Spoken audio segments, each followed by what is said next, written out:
Ladies and gentlemen, good day and welcome to the Q1FY27 earnings conference call of Shaily Engineering Plastics Ltd. As a reminder, all participant lines will be in the listen-only mode, and there will be an opportunity for you to ask questions at the end of today's presentation. Should you need assistance during this conference call, please signal an operator by pressing star then zero on your touchtone phone.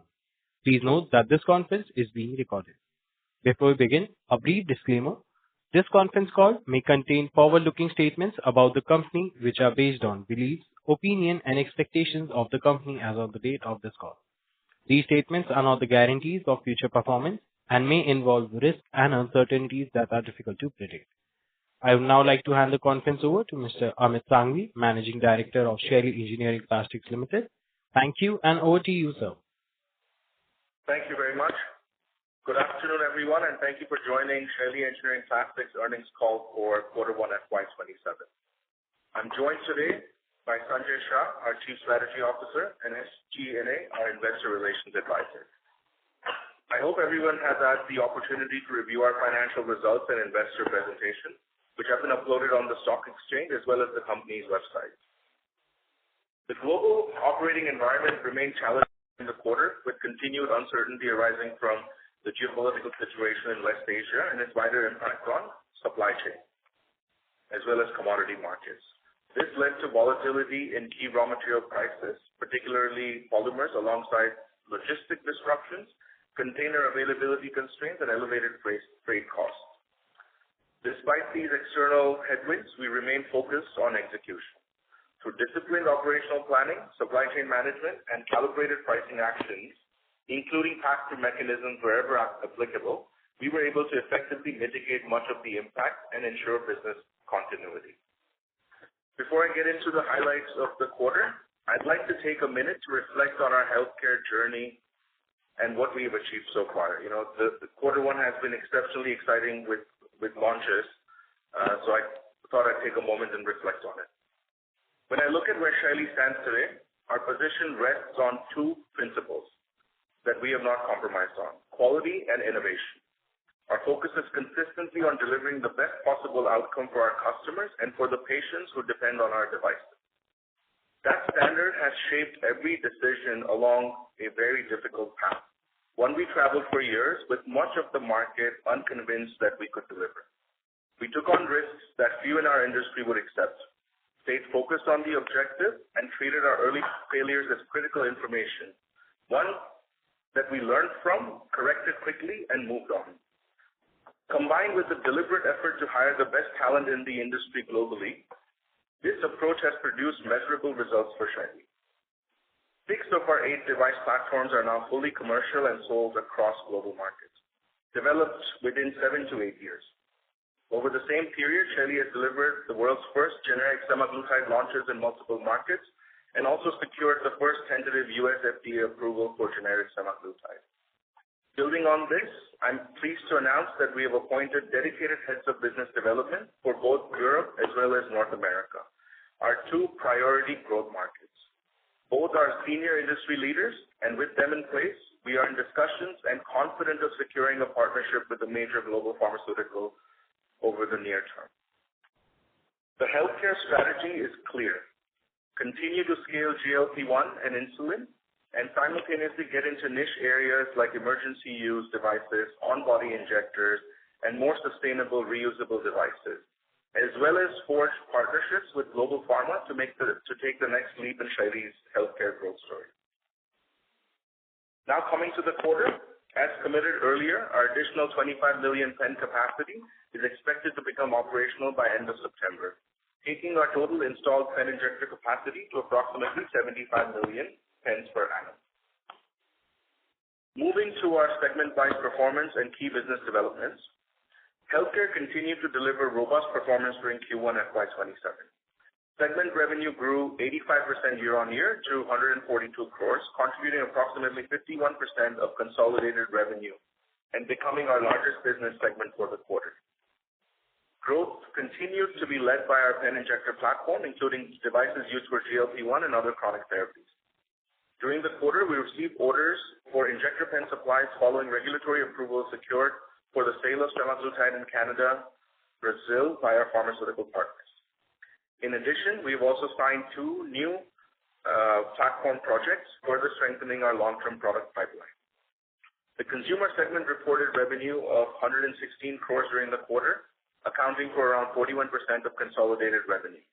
Performance reflected softer demand in home furnishings across Europe and United States, our largest export markets for the business. During this period, however, we continue to expand customer relationships and add new programs that strengthen our future revenue pipeline. In Q1FY27, we secured a global project from an FMCG customer and also won new business in the LED lighting segment. The industrial segment maintained its healthy growth trajectory, with revenue increasing 25% year-on-year to 23 crores. Growth was supported by new customer additions and increasing opportunities across engineering applications, including consumer electronics. During the quarter, we received business confirmations for new projects from both appliance as well as automotive customers. We also onboarded new customers with orders covering 5 consumer electronic components. Going forward, we remain focused on building sustainable revenue streams in this segment, particularly through consumer electronics and semiconductor trades. As we look ahead to FY27, we aim to strengthen and ramp up our newly commissioned capacities, deepening strategic customer relationships, accelerating innovation through our IP-led platforms, and maintaining operational excellence while delivering sustainable and profitable growth. With that, I now hand over to Sanjay, who will take you through the operating and financial highlights in more detail. Thank you very much. Over to you, Sanjay. Thank you, Amit. Good afternoon, everyone. Let me now take you through the financial and operating highlights for the quarter. Machine utilization improved to 50.2% during Q1FY27, compared with 48.7% in Q1FY26, reflecting a gradual improvement in capacity utilization. Exports accounted for approximately 58% of consolidated revenue during the quarter, compared with 76% in the corresponding quarter last year. The change is primarily due to the growing contribution of our healthcare business, where products are supplied to global markets through our Indian pharmaceutical customers. Coming to the consolidated financial highlights for Q1FY27, the revenue for Q1FY27 stood at rupees 281 crores, compared with rupees 247 crores in Q1FY26, registering year-on-year growth of 14%. EBITDA increased to rupees 83 crores from rupees 70 crores, reflecting a growth of 18%, while the EBITDA margin improved by 120 bps to 29.7%. Profit after tax stood at rupees 48 crores, compared with rupees 41 crores in Q1FY26, representing a growth of 17%. PAT margin improved to 17.1%, an expansion of 40 basis points year-on-year. Coming to segmental revenue breakup for Q1FY27, consumer revenue stood at rupees 116 crores, compared with rupees 151 crores in Q1FY26, reflecting a decline of 24%, largely due to softer demand across Europe and US. Healthcare revenue increased to rupees 142 crores from rupees 77 crores, representing an 85% year-on-year growth. Industrial revenue grew to rupees 23 crores from rupees 18 crores, delivering a healthy growth of 25%. That concludes the update from my side. We will now open the floor for questions. Thank you. Thank you very much, sir. We will now begin the question and answer session.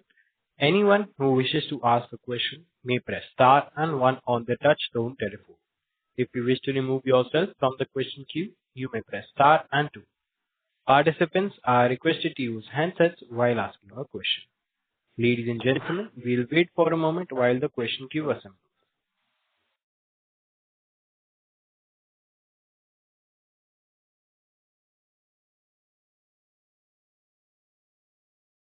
We have our next question from the line of Shaily from UBS India. Please go ahead.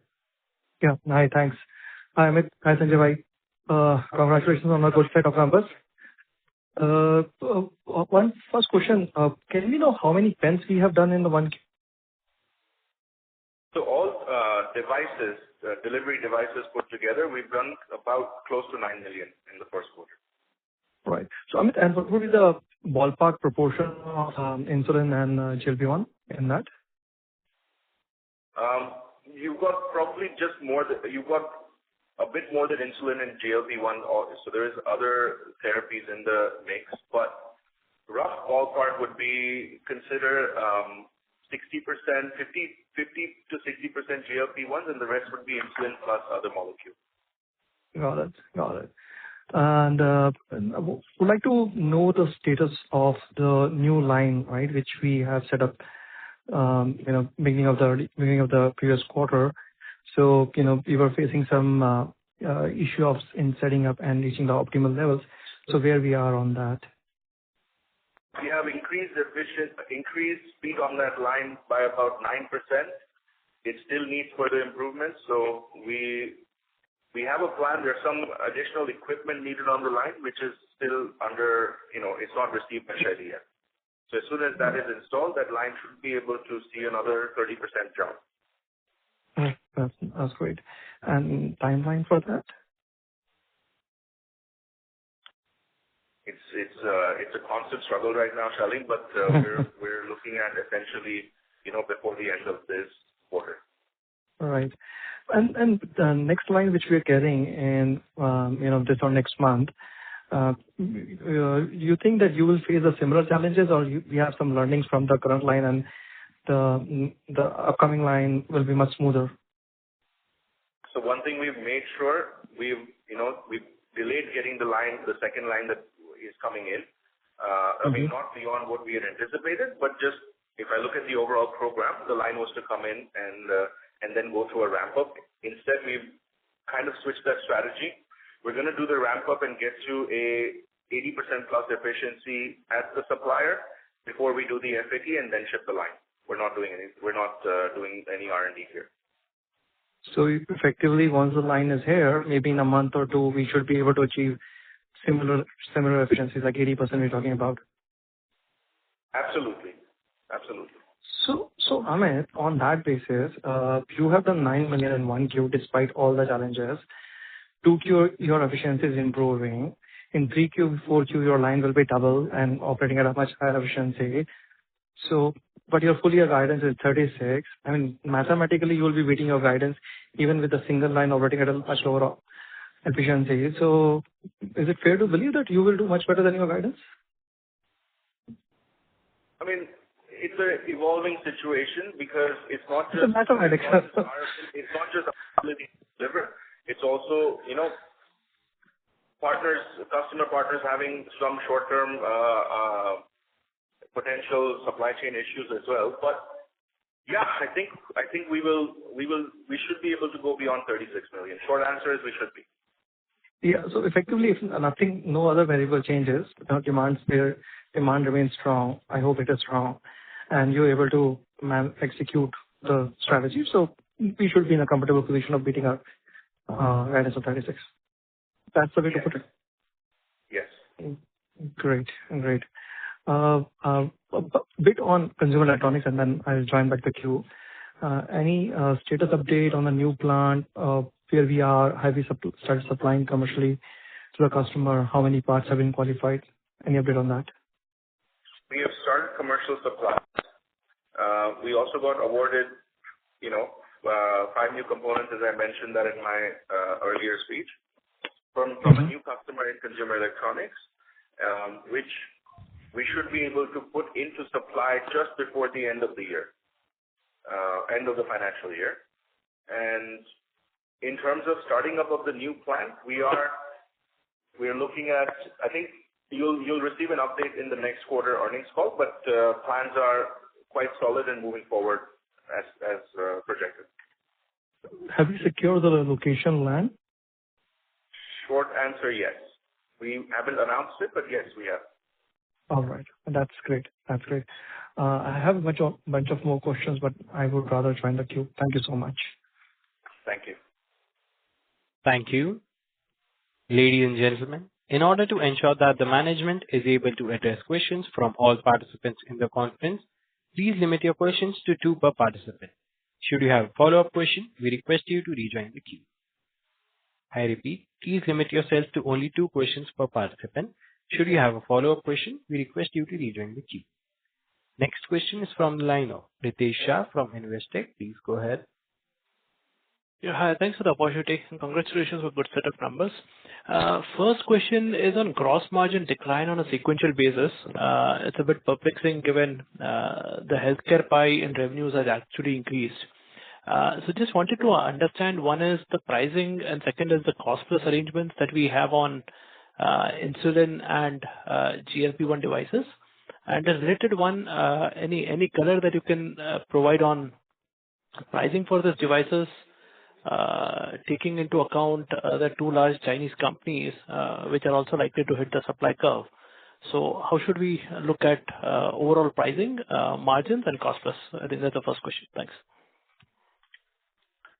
So Ritesh, on gross margins, so you would have seen as post-March, because of the war, commodity prices basically increased substantially. In addition to that, freight prices also went up. And we've had some premium freight incidents where we've had to airlift material. So while the pass-through with some customers would have been delayed, would basically have happened between May and June. And with some customers, the cycle would have been probably in July. So that was the reason why you see some gross margin decline. We expect that the gross margin would come back to normalized level by quarter 3. That's great. On the pricing side? Yeah, what the question was quite vague on pricing. Yeah. So I kept it vague by design. I just wanted to understand your sense on pricing for the GLP-1 devices, specifically with potentially Chinese competition also hitting the supply curve. Chinese competition, I mean, look, as far as my knowledge goes, Chinese are potentially putting their product on the market somewhere around $1.50 to $1.70. And again, copycat products, so, not really anything novel. That's 20-year-old technology. Some products that the Chinese have put on the market do infringe not only our patents, but also other key suppliers globally. We're looking at a strategy on how to deal with that, but we're not too concerned about the Chinese pricing, very honestly. And it's not that it's half of ours. There's ours are, I think, somewhere in above the $2 mark. So there's certainly a difference.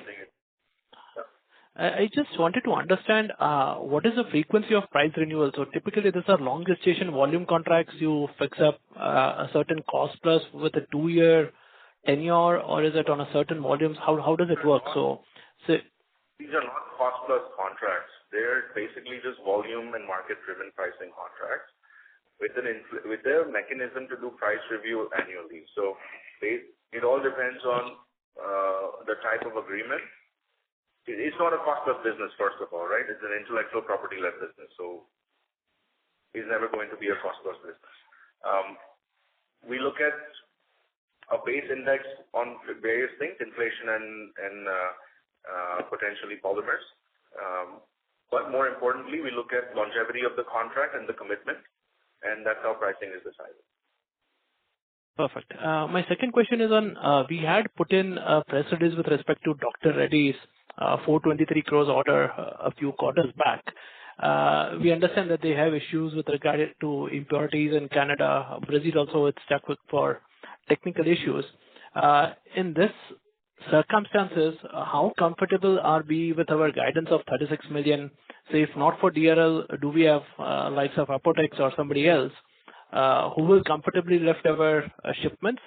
And in the current context as well, wherein there are certain issues with DRL, is the offtake ongoing, or is it some other companies are actually taking out our products? So Ritesh, I don't think we have named the customer. So we have secured business from a pharmaceutical customer, so we don't want to name the customer. On the volumes part of it, I'll let Amit answer the question. It's with whatever is happening on a particular partner, our device supplies are under, so the fact is that we actually need to supply more because there's a gap, and the gap needs to be filled. And right now, we still have most of the approvals in various markets across the world. So it's one of our partners selling. We still remain confident of the guidance. Sure, this helps. I'll join back the queue. Thank you so much for the answers. All the very best. Thank you.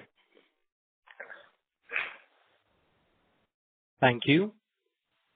We have our next question from the line of Harsha from JM Financials. Please go ahead. Yeah. Hi, team. Thanks for the opportunity. A few questions from my side. So firstly, in terms of, Amit sir, if you could give some sort of, color with respect to the sort of visibility or rather the type of conversations that you're having with your customers with regards to the Abu Dhabi capacity. Obviously, it is some time away from here, but some color on it in terms of the type of conversations that are going on. I mean, look, I think we've said, roughly 50-55% is we've got commitments and indication on that capacity.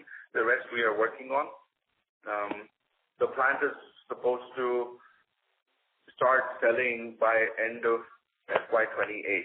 So we should get into commercial sales by the end of FY28, which means the capacity, if you think about it, is really for the markets opening up in Europe in 28, plus insulin, as well as the markets that will open up globally in 2030, 31. Got it. Okay.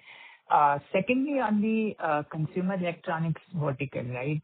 So if I have to say, join some dots, basis the commentary that you all have been giving for the past few quarters, and also this time around, you did mention regarding the new win from a customer. How should one kind of think about the type of scale you can reach in the next 2 to 3 years? Or rather, let me put it this way. When do you think Shaily as a company can realistically, hit $10 million revenue? I mean, some ballpark, some color on it. I mean, just for the investing community, for our financial models. Yeah. So Harsh, what we're doing is we're building up the portfolio and customers adding products to it. We'll continue to do that. I think 24 to 30 months is the short answer. That's again, this is not a guidance, so this is what our projections look like. We think we can get to that number by within 30 months.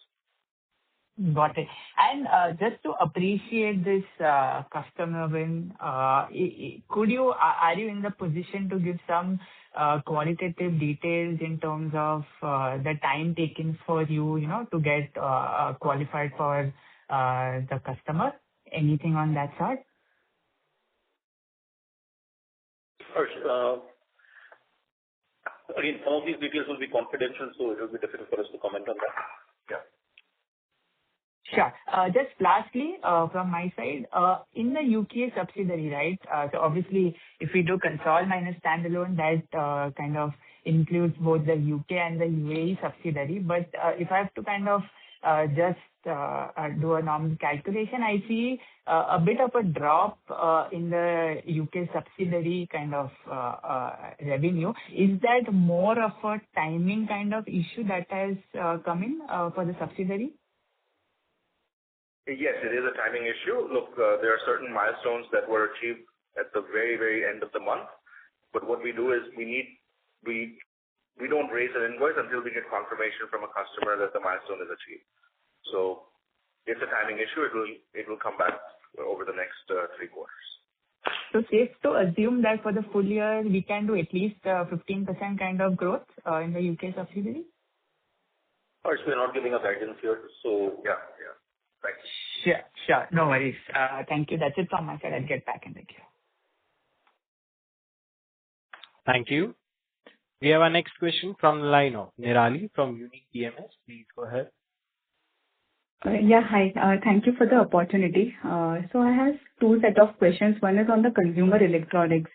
So I understand you don't want to name the customer, but on the product side, can you qualitatively share how critical or complex the products are? and whether it is only one customer and we are in talks with more customers or not. Some qualitative direction on the consumer electronics part. So Nirali, what we have said is that if you look at the presentation and what Amit mentioned in his speech also, it's one customer where we have added 5 components. This is a new customer. It is pretty complicated and very complex components which we are doing. As we move, think of it this way, that they would be, everything that we do would be internal components. And as we move forward, we will look at adding components of very small devices or small appliances, consumer electronics appliances. Okay. Very complex, by the way. Okay. A lot of these components would be more complex than what we actually manufacture in our pens and auto injectors. Okay, interesting. And secondly, on the healthcare side, so one, any update on we were in talks with innovators. So any directionally, how are we moving on that side? And in your opening comments, you also mentioned that, other than GLP-1 and insulin, you are working on few other healthcare products. If you can spend some time on that. Yeah, look, what we're working actively on is first is emergency use. Emergency use typically has a very high reliability requirement, which is mandated by the US FDA. So we're working on emergency use auto injectors that can support customers across the world on, on molecules like epinephrine. It's not just epinephrine, but there are some molecules which are under confidentiality, so I will not name them. Second is that we're looking at sustainable solutions for auto injectors. Essentially, auto injectors, you have close to 1 billion auto injectors that end up in the landfill every year, just based on semaglutide and tirzepatide therapy. So we're trying to come up with, and we're looking at launching by the end of the year, our reusable auto injector. And the third therapy we're working on are on-body injectors. So on-body injectors are typically used in oncology treatments. We're looking at a molecule and developing the program further on, again, biologics or biosimilars, but we've got a delivery range of from 3 ml to about 23 ml. We're not sure if we can do 23 ml, but from 3 ml to 15 ml is likely possible to be done on our platform. So those are currently under talks. And on the innovator side? Innovator side, like I said, I actually made it a part of my speech. I'm quite confident that we'll get somewhere over the next, 4 to 6 quarters. We have dedicated staff now, senior industry leaders, both in the US as well as in Europe. We're very hopeful that we can make some sort of an announcement in the next 6 quarters. Perfect. And just one last clarification. So semiconductor side revenue should start from Q4 of this financial year, right? Yes, that's the current Q4 semicon revenue. Yes. Perfect. Thank you so much for answering my question. All right. Thank you. Thank you. We have our next question from the line of Akhil Parekh from 361 Capital. Please go ahead. Yeah, thanks for the opportunity and many congratulations to the entire team for solid execution. Amit, in your opening remarks, you highlighted that we have appointed 2 heads based out of Europe and US, probably for getting contracts from innovator brands. Would you be able to share some color on their background, from where they have come from, and probably the internal discussion with regards to what their key roles would be? That's my first question. Yes. So our European business head comes from education he's done is, he's done a master's from HEC Paris and business school from Burgundy School of Business, and long experience in medical devices, drug delivery particularly. but he's also worked in other industries. Our US head comes from all of my competitors and some, essentially West, Philips, Medisize, Stevanato, Hasselmeyer, Shaily. So, and the roles probably what they're supposed to do, if you can throw some color. Sorry, can you repeat that? No, I'm saying in terms of the internal discussion with regards to what their roles would be or KRAs would be, if you can throw some color on it. I mean, they're heads of respective regions, heads of business development for the respective regions, and the role is so look, when you work with innovators, there is quite a lot of technical discussion. So while they're commercial roles, they are fully responsible for liaising and getting projects scoped out and spending the time and resources needed with the development teams to meet the customer's objectives. So it'll be an end-to-end role. Sure, good to hear that. And my second and last question is with regards to our consumer segment, right? And it has been on a declining trend for some time, and its contribution is reducing on a quarter-on-quarter basis. How should one view at it, say, from next 3 years perspective, right? We are now getting more and more into high-end tech and science-driven precision engineering manufacturing. Will it make sense to have this portion of the business in 3 or 5 years down the line? That's all from my side. I think the way we look at it, to Shaily's overall performance, I don't think it's going to make much of a difference. We don't know what happens in 3 years, what happens over a period of 3 years. Essentially, Europe and North America need to see growth for the home furnishings business to do well. While we're adding new customers, we think we're in a fairly decent position. We're not, and also just for your information, if you look at it in quarter 4 and quarter 1, the business has grown. It's not when you look at Q1 to Q1 year, there has been a degrowth on the business, but between Q4 and Q1, the business has grown. So from full year perspective, how should it even look at it? It's difficult. I don't think we'll be able to give you an answer. But I don't think it will make a difference to overall Shaily's bottom line. And I think what we also had said when we did the Q4 call, this business would probably not grow in the current year. So we'll remain at the level which we did in FY26. Sure. Thank you so much and best luck for coming quarters. Thank you. Thank you. Thank you. A reminder to all participants, please restrict yourself to only 2 questions per participant. Should you have a follow-up question, we request you to rejoin the queue. We have our next question from the line of Sanjay Kumar from iThought PMS. Please go ahead. Hi, sir. So first question on the consumer electronics. Our industrial business segment has grown 15%. So have you started supplying the 5 parts for this customer? And from current capacity, what revenue can we do in consumer electronics from our existing capacities? Sanjay, we have just taken on the business. Amit mentioned earlier that we will start supplies by the end of the year of these components. So we actually look at a ramp up from next year onwards. We would be making some investment. And that will be from existing capacity itself, right? Because we have just... It will be from existing facility. But there will be some investments which will be required in tooling and automation and everything, which we will be doing. Okay. And what will be the capex that we'll be doing for consumer electronics and semiconductor trays? And the timelines also for these capex, please. The semiconductor trays, I think we have mentioned it. We are looking at investing about 5 crores and odd in our existing facility, which would meet initial requirements.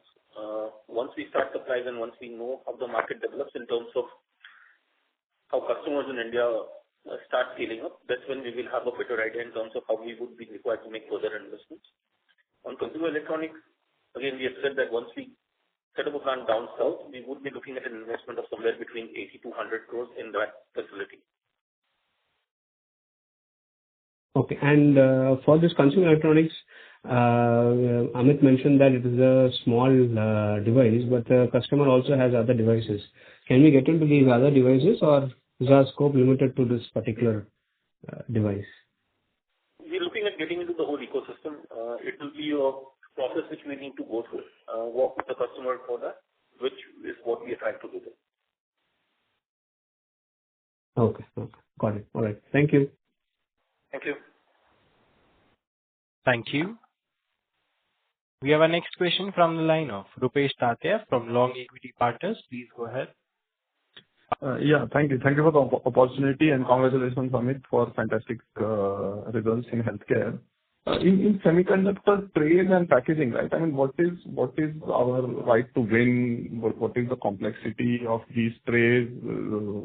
I assume it is a consumable. So a bit more qualitative color, if you can give, that would be very helpful. So, Rupesh, this is very special trays. These are not trays which, like, we call it trays, but it is very, very specialized. The dimensional tolerances are extremely critical. It's very specialized raw material, conductive plastic. So there are a lot of features around it, which is very, very critical. Not too many players will be able to do it. Even if you look at from a global perspective, there are less than a dozen companies who do this business globally. As this ecosystem develops in India, in terms of semiconductor manufacturing, this requirement would go up, and we are trying to be part of the ecosystem. So I mean, these are trays like you use it once and then throw them away. Is it like that? And then what would be, annual requirement in India? Is it in like few hundred thousands, or is it in like millions? It will be in millions. As I said, this is a consumable, so it will depend on the type of capacities which is being set up in India. This would be required in a very large quantity. There is enough of information which is available online, which I think you could research and just get a sense in terms of what sort of market this can be. Okay.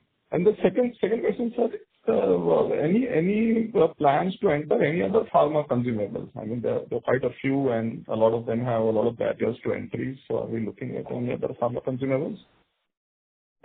No, we're not looking at getting into it. We will not get into pharma consumables. Okay. Thank you. Thank you for answering my questions. Thank you very much. Thank you. We have our next question from the line of Vinil Shah from Dalal & Broacha. Please go ahead. Thank you for taking my question. Most of my questions are answered. I just had one query. If the management could speak about the opportunity, like quantify the incremental TAM, which has opened up for now with the... Can you talk a little louder? We cannot hear you. Yeah, sure. Yes, I just wanted to know that if the management can shed some light on the opportunity, the incremental TAM, which has opened up for us with the approvals received for semaglutide in Canada and Brazil. It's a very generic, I just wanted to understand what is the opportunity for us. Sorry, I'm going to struggle to answer that question. If you can be more specific, please. So, if you are looking at more in terms of understanding how much of the market for Brazil or Canada, I think, again, there are research reports which quantify that market. I think we are not competent to talk about that market. In terms of what will be the market share for that. Okay, sir. Thank you very much. Thank you. We have our next question from the line of Aman Vij from Astute Investment Management. Please go ahead. Good evening, Amit and Sanjay bhai. My question is on the pen side. So given now we have already supplied maybe 5 to 10 million kind of pens, so how is the initial feedback on, say, both the main platforms from Brazil, from Canada mostly, because this is the first time we are scaling this to a very big number. So could you talk about the feedback from the customers, from our final end customers also in the last few months, how that has been over the two platforms? So, Feedback has been, let's say, above average, good, pretty good. We're not seeing very significant issues. There are issues, not saying there aren't, but let me put it this way, there is a lot more involved beyond Shaily's device manufacturing that goes into the market. So, I would say that we've had very less number of issues in terms of the device performance. And we have trending data now on all the batch release that we do, and batch release goes through a very extensive testing. So we've not seen even a statistical decline in any of our numbers. So statistically, the performance of the device is very strong. Sure, that is helpful. Second question is on the scaling up of our customers in Brazil and Canada and the other big geographies like Turkey. So, is my understanding correct? Maybe as of today, only like 5-7 players, apart from India. So India, a lot of our customers have launched. But Canada, Brazil, maybe like less than a half a dozen customers would have launched. But in next two, three quarters, is it expected that maybe at least half a dozen more will launch and we'll see a good scaling, maybe Q2 or Q3 onwards? Look, once the market has shifted already to some generic, then taking that same patient and shifting to another generic is difficult. So I think Canada, we will be quite dominant in Canada. Brazil, we are number 2, I believe, in terms of launches. So we should still control a very significant share in Brazil as well. And if I look at what's coming up both in Canada and Brazil, I think we will still continue with a majority position. India, I don't know to be honest, I really don't know what's going on here. But markets increasing, decreasing, once, someone's taking up share from someone else and everything's playing out, but then it consolidates. I think it's a good market to be in. Any light you can throw on the other big geographies which might open up very soon, like Turkey and Mexico and Mexico, Turkey, and Middle East, so Saudi particularly. Let's see. I don't have more information right now, but Mexico obviously can be a big market. We expect to be, say, top 3 in all these 3 newer opening up markets also? Why top 3? I think we should be top. We should be the largest player. Okay. So demand side, at least, not only for this year, you've talked about this year, you're confident of 36 million, but even next year, you are quite confident of scaling. Right. Yes. A short answer is yes. Sure. That helps. These are my questions. Thank you. Thank you. Thank you. We have our next question from the line of Ishika Garg from VJX Research. Please go ahead. Hello. Yeah, hi there. Sir, I primarily have 2 questions. Firstly is, our revenue from the consumer segment has fallen in percentage. So I primarily want to know the primary reason behind this fall is the fall in market of furniture in Europe and USA. So what is your take on India? Is it also driven by India, or Indian furniture segment is primarily doing good? Look, the share of our customers in the share of our products we supply to our customers with respect to India is probably 2%. Yeah, it's very negligible. It's very negligible. So it makes no difference whether India market picks up or doesn't. And the reality is the share in Europe and North America has degrown. So that's where we are. And sir, thank you for this. Second question is, our revenue segment from the export segment has fallen. So I want to know, in absolute term, what's the case like? In absolute term, the export revenue is still greater than the domestic, or is it that the domestic segment has picked up faster or at a higher rate than the export segment? Krishna, what's happened is, as I mentioned in the speech, our sales on healthcare have gone up quite a lot.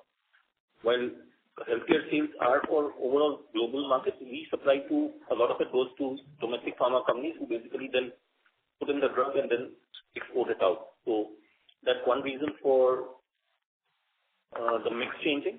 Second is, we have seen some degrowth on our consumer business, which is mainly export oriented, where the consumer business revenue has come down. That's another reason for the lower export percentage. And so what do you look in future? Still, if we look in Q1 FY27, still majority of the revenue is coming from export segment. So what's your outlook in the future? Like in future, domestic revenue will be overtaking the export revenue? As we move forward, I think our healthcare business is going to grow. We are going to look at more growth on our semiconductor and consumer electronics business, which will again be more domestic focused. So I think the domestic business overall will grow as a percentage. Okay, sir. Thank you, sir, for your insights. Thank you very much. Thank you. Thank you. We have our next question from the line of Ritesh Shah from Investec. Please go ahead. Hi. Thanks for the opportunity again. Two questions. One is, as we are growing at a very fast scale, Amit, the question is specifically for you. How are we looking at retaining employees? Do we have any further plans of ESOP schemes? I think that's one. And second, you did indicate emergency use auto injectors, reusable auto injectors, and on-body injectors. At what stage of development are we for all these three? And what will be our moat that we bring on the table with respect to these three products? Thank you.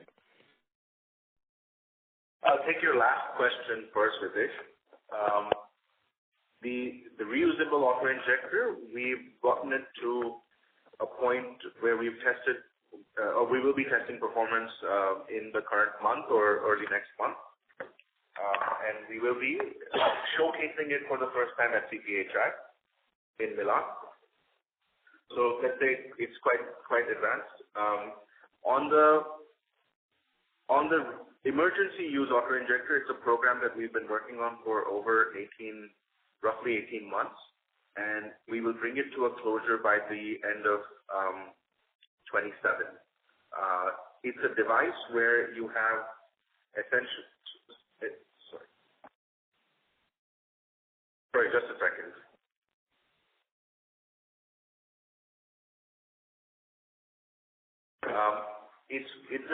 It's based on the Tobii auto-injector, but with key changes in design. So it's got a automatic needle insertion into the patient, and you have to understand that with these emergency use, a patient must get drug or they will die. Automatic injection, dose delivery, and retraction. Very, very high level of reliability. So we have to statistically prove through testing and performance that we meet 99.999% reliability on activation of the device. So it's going to be a very, very novel device, and something that we feel is not many of our competitors are doing. In fact, I'm not seeing any of our competitors do a single emergency use device. And then on-body is more getting a partnership and moving on with the development of the Mira, something that we prototyped about 2-3 years ago.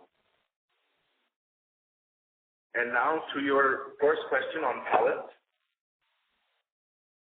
I think we're quite well respected in the industry. We in fact we know people who want to come and work for us and work with us. That's how we recruited our business development guys in both US and Europe. Retaining talent, training them. We're spending a lot of money on training our talent. Since Joe has come on board and has now become fully active, there's also let's call it new ideas or ideas from someone who's got a lot of years of experience in the industry on manufacturing, quality, and automation. So we're in that journey. We're doing well. I think we can retain the talent. It's not so much ESOPs we pay well. There are ESOP schemes that other employees will become eligible for in the coming years. But for now, I don't see a challenge retaining or hiring new employees. And our culture, Ritesh, it's a fun environment to work in. You should try it out. Thank you. Yep. Just to go back to the first one, how big can this 3 products be? Like GLP-1 is huge. Now, this 3 products what we are looking at, there are products in the marketplace as well. So how are we looking at it from a scale standpoint? Like, is it the new GLP-1 kind of cash flow generator, or what is the thought process over here from a profitability and a scale-up standpoint? So think of it this way: something like emergency use would be mid single digit millions to high single digit, maybe low double digit million. But you essentially, given the complexity of the therapy, you have a device cost of $6 to $10 per device, right? It's an expensive therapy. It's an expensive proposition to design and manufacture. But with the risk comes the reward. Something like an on-body injector would be in the range of $15 to $25 or $35, for example. Again, you'd be looking at low millions, very low millions, maybe 1 or 2, but a high value, high margin therapy. And on the reusable auto-injector, we don't know. It's our take on what the industry needs. We find out as we showcase the product. We don't know what the market can look like. Perfect. This is useful. Just quick follow-ups. Anything incremental on Cipla? We were working on the inhalers over there. Is there any progress? That's one. And secondly, for the Abu Dhabi facility, what are the timelines we are looking at? Has the orders placed in for the machinery, civil construction started? How should we look at it, given it will impact FY29 volumes for sure? I don't think we have ever said anything about Cipla and inhalers, to be very honest. We are not doing any inhalers at the moment. And as far as Abu Dhabi is concerned, the site needs to be in production by end of FY28. Sure. This is very useful. Thank you so much. All the very best. Thank you. Thanks a lot. Thank you. Ladies and gentlemen, that would be the last question of the day, and I now hand the conference over to the management for closing comments. Thank you very much. As we move through FY27, we remain encouraged by the momentum in our healthcare business and the progress we're making across our strategic growth initiatives like consumer electronics and semiconductors. While certain end markets continue to experience near-term demand softness, our diversified business model, expanding healthcare platforms, and disciplined execution positions us well for the future. Thank you, everyone, for joining today's call and for your continued interest and support. Should you have any further questions, feel free to reach out to SGA, our investor relations advisors. Thank you very much and have a great evening. Thank you, sir. On behalf of Shaily Engineering Plastics Ltd, that concludes the conference. Thank you for joining us, and you may now disconnect your line.